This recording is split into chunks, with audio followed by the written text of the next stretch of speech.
ரத்னமங்கலம் லக்ஷ்மி பெருமாளுக்கு வந்தீங்கன்னா கோஷத்தில் பின்புறத்தில் வந்து பைரவர் இருப்பார். பைரவரில் 64 விதமான பைரவர் இருக்கார். கால பைரவர், வடிக பைரவர், சொர்ணாகர்ஷ்ண பைரவர்னு சொல்லிட்டு. இந்த சொர்ணாகர்ஷ்ண பைரவருக்கு என்ன விசேஷம் கேட்டிங்கன்னா, தங்கத்தை இழுக்கக்கூடிய சக்தி கொண்டவர் தான் அந்த பைரவர். சொர்ணம்னா தங்கம், ஆகர்ஷம் இழுக்கக்கூடிய சக்தி. பொதுவாக இன்றைக்கி பார்த்தீங்கன்னா வடபிரிய அஷ்டமி. ஆக்சுவலாக அஷ்டமி திதிகள் எல்லாமே பைரவருக்கு உகந்த நாள்.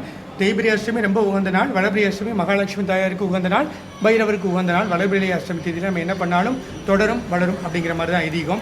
பொதுவாக நம்ம அஷ்டமியை பார்த்து ஏன் பயப்படுவோம்னா, அஷ்டமி திதிகள் நம்ம என்ன பண்ணாலும் தொடரும் அப்படிங்கிற மாதிரி ஐதீகம். இது தொடரும்னு நினைப்போம், கடவுளோட அருள் தொடரும்னு நினைப்போம். அதனால் அன்றைக்கி வந்து கடவுளை பூஜை பண்ணலாம். பேங்க்கில் போய் அமௌண்ட் டெபாசிட் பண்ணால் அந்த பணத்தை திருப்பி நம்ம டெபாசிட் பண்ணக்கூடிய வாய்ப்புகளை கடவுள் கொடுக்கணும் அப்படிங்கிற மாதிரி நம்ம வேண்டிக்குவோம். அது மாதிரி எதெல்லாம் நம்ம தொடரணும்னு நினைக்கிறோமோ அதெல்லாம் வடபிரிய அஷ்டமியில் பண்ணலாம். இன்றைக்கி சனிக்கிழமையும் வருது. சனிக்கிழமை என்ன பண்ணாலும் வளரும் தொடரும். சனிக்கிழமை வளபிரிய அஷ்டமி திதி கூடி வர நாளில் மகாலட்சுமி தாயார் வழிபாடு செய்கிறது, பைரவர் வழிபாடு செய்கிறது ரொம்ப ரொம்ப விசேஷம். அதுவும் குறிப்பாக பார்த்தீங்கன்னா அந்த பைரவர் வழிபாடு செய்கிறதுனால நமக்கு வந்து 7 சனி, அஷ்டம சனி, கண்டச்சனி அந்த மாதிரி சனீஸ்வர பகவானோட தாக்கத்தை குறைக்கும்.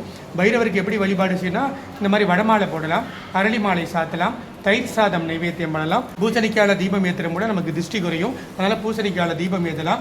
இந்த காயின் இருக்குல்ல, இந்த குபேரனோட உருவம் போட்டிருக்கும். இந்த ஒரு காயினில் பார்த்தீங்கன்னா லட்சுமி உருவம் போட்டிருக்கும், குபேர உருவம்.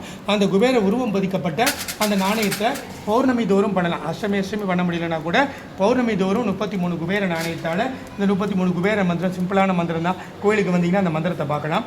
இந்த மந்திரத்தை நீங்கள் வந்து என்ன பண்ணலாம், சொல்லி ஒரு காயினாக எடுத்து நம்ம போட்டுகிட்டே வரலாம்.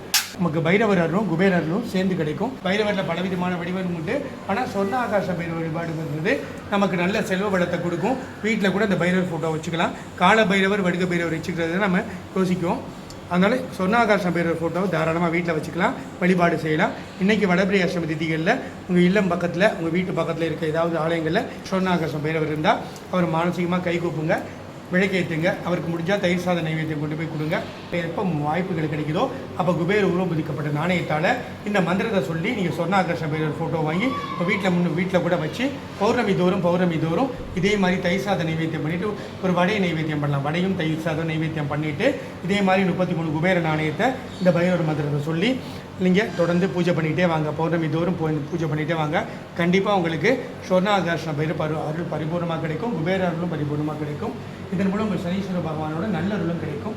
உங்கள் அனைவரின் இல்லங்களிலும் லக்ஷ்மி வேறு சம்பத்து கொட்டட்டும் ஹரிகாசமணினர்களும் என்றும் கெட்டட்டும்.